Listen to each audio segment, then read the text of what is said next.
Hi folks, we're over here at Fatty Seafood on Dog Boulevard. We got, so far we have 31 people at the meeting, or the session, getting ready to talk some fishing.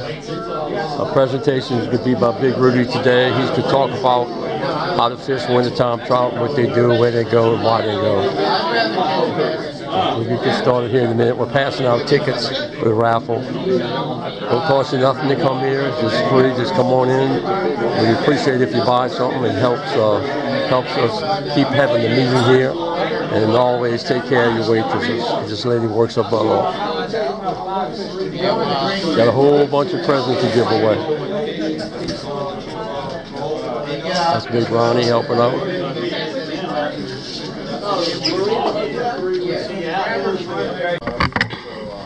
Yeah, we haven't been doing a lot of fishing lately. We usually fish again during the summer, and that's about all we've been doing lately. But trying to learn some new spots.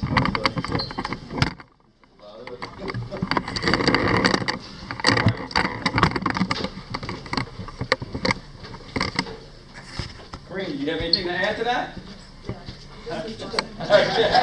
Are you his fishing partner? Or? Fishing partner. Okay, great, great. Now you're his heart-throbbing main squeeze up there. How about Louie? How you doing, everybody? I'm Louie. I have a camp off of Highway 433, and I'm bouncing around Pontchartrain, Bourne, and Lake St. Catherine, trying to get better. How'd you hear about Team JoJo in the meeting? I've been watching your videos. Videos? How about you? Facebook. Well, I've been following Mike Lane like years and years ago. Yeah. I got his tamale recipe. Okay. That's a good tamale. It is good tamales. How about Tom and Hope? Tom and Hope? Yeah. Yep, we're fairly new in the area, about 7 months, moved from north of Chicago, so we were doing a lot of different type of fishing. We are in Eden Isle, have a boat in the backyard, so we pull out of Eden Isle a lot. Just here to learn. Right. A lot going on, you know, different tides, a lot of different things that we gotta think about that we didn't have to think about up north, so. It's not like wildlife fishing. It can be. It I can be. grew up fishing here, so, but I don't remember. I went, as a kid with my dad. I got you. Okay, great. But I'm opposite of Doug. I want to chase redfish, and the speckled trout will be a bycatch for me. I got you. You're right by Chef Harbor then. Eden Island. Fishing for many, many years out of Point Lash. Mardi Gras cut screws us up.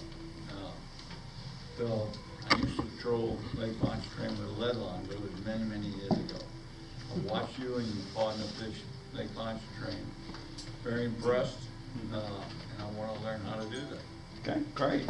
And I just love catching speckled trout. There you go. I hate them. And how'd you hear about Team JoJo? I saw you on video. On videos? Yeah. Okay, great, great. Barry? Right here. Barry, Barber. Barry, Live in Madisonville, keep a boat there, fish Lake Pontchartrain, Bourne, Wrigley's. During the summer, may run down to Shell Beach area, Long Rocks. When my buddy says, hey, you want to go down to Venice or Empire, I'm just saying, when I'm driving, I'll pull the boat. Anyway. Moved down here 5 years ago from Oxford, Mississippi. Grew up on the coast in Long Beach, so I had that little bit of knowledge, fishing the jetties and everything. And the number one thing I learned down here, and I already knew it, but tidal movement, water movement. Fishing cords near lakes, you ain't gotta worry about that. Unless you're on the river, Tennessee River. That's a little different. Like him, hate speckled trout, make up for it when I really get into them and say, none of y'all getting thrown back unless I'm at that number or you're too big. The redfish the same way. She said she always out fishing me, right? Yeah. Whenever she goes. It is what it is. Learn more about how to do the trolling. Had a buddy the last time I went, Chip Clement. 2 years ago there. So to add to that, one of the things is at Fish with Friends, Tony catches live bait, so he has live bait there if you want it. And he's been catching them now in the ICW, still in the ICW, just as Catching bait. Catching live bait. Yeah.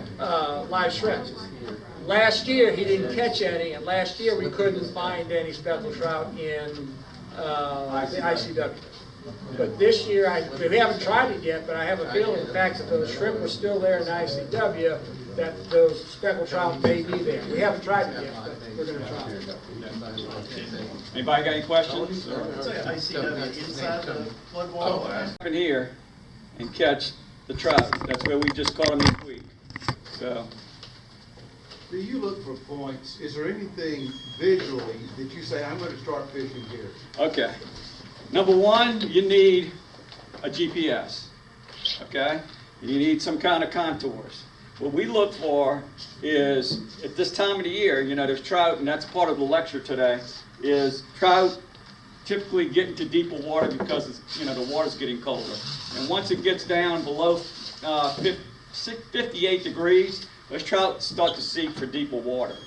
And so what we're looking for is deep water, close to the rocks, to where those fish can go back to safe harbor in those holes, but yet they need an area to feed. And the bait fish are going to be in the shallows. So what we look for is deep holes next to shallows, and that's where we fish. That's where we start looking for them, you know. In What typical you- depth, I mean, the depth, a lot of it is like 35 feet. Well, You get like 14 feet of water, Where, and that would be, or how close the deep water comes to the rock. how That close basically- the deep water comes to the rocks is the key. Well, It's Rudy, kinda- That we think. Did I you mean, want this to is do a the theory. presentation first? Yeah. Did you want to go ahead and do the This is a presentation, theory. or you want to talk about it? No, well, I can talk about What it. depth do you normally look What depth are we looking for what? for trout? You like, Well, you know, they're gonna be hanging out in the holes. Now with, you know, anything I would say over 16 feet is a hole. So, but along these areas right up in here, I mean, there are holes that are 32 feet, you know?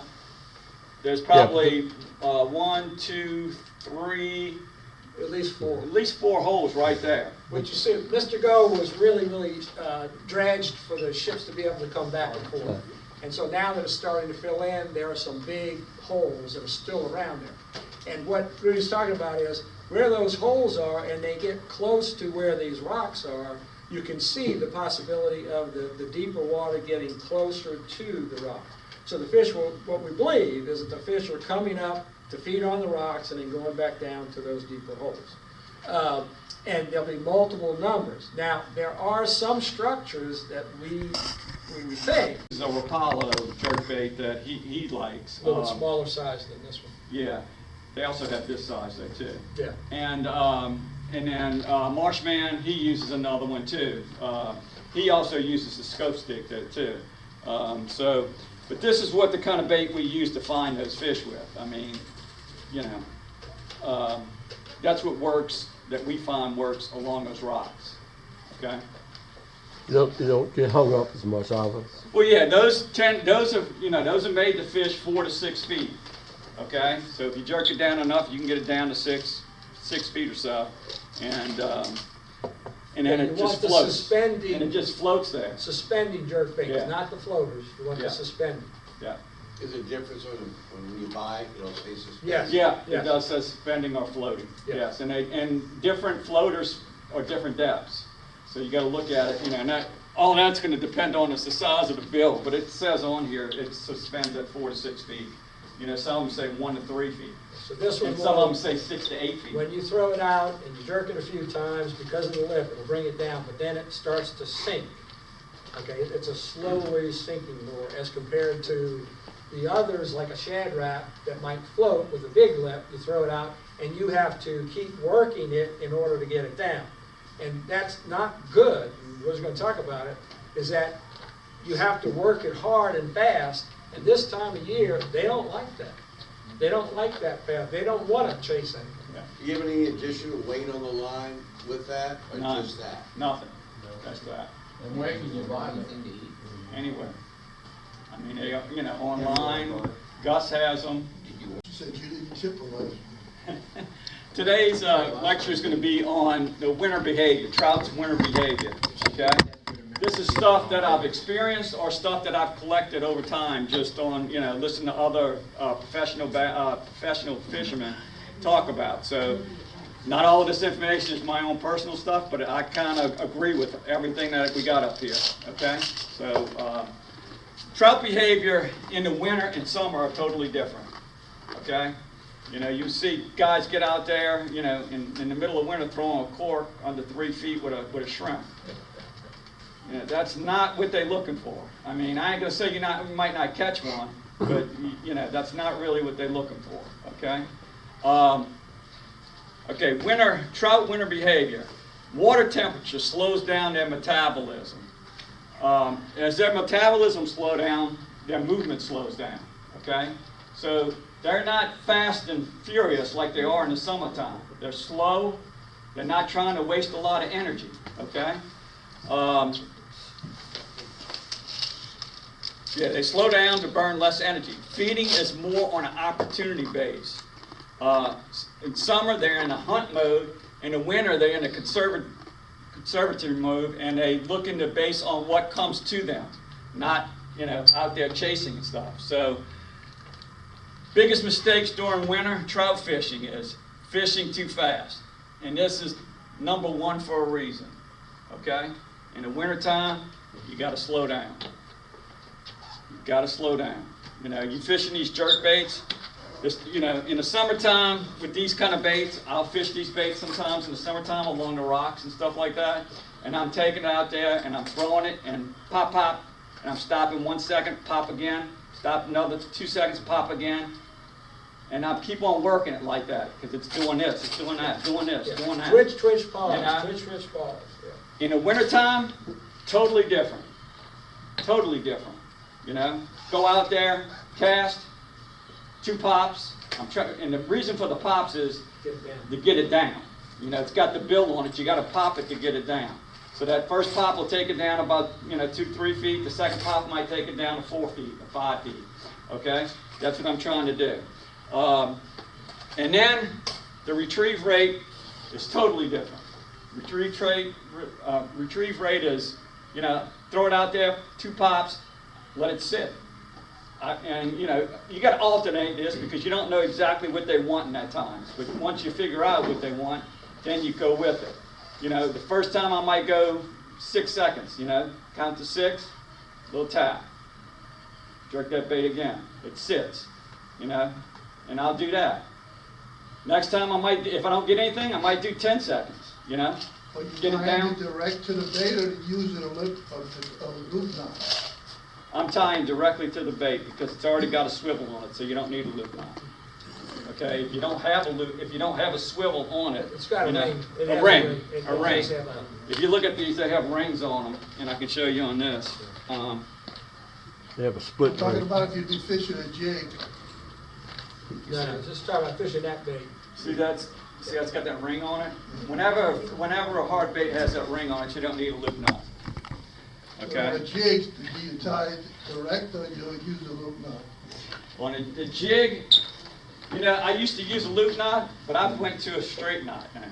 I don't even mess. I hardly ever mess with loop knots. Only on hard baits that don't have the ring. You got something? Okay. Relative to the fish too fast. Look for. This goes to some of the stuff we were discussing before this. Look for deeper areas to fish, where fish are closer to the bottom, and let the bait sit. Dead time in fishing is not wasted time. You know, everybody feels like they got to be out there, pop, pop, pop, pop, you know, or they're not doing anything. They want that bait dead still. If you have electronics, find where the fish are gathering and fish the water columns. Mud and rocks hold heat. Trout will be looking for warmer water to feed. Key on fishing flats after the sun has risen.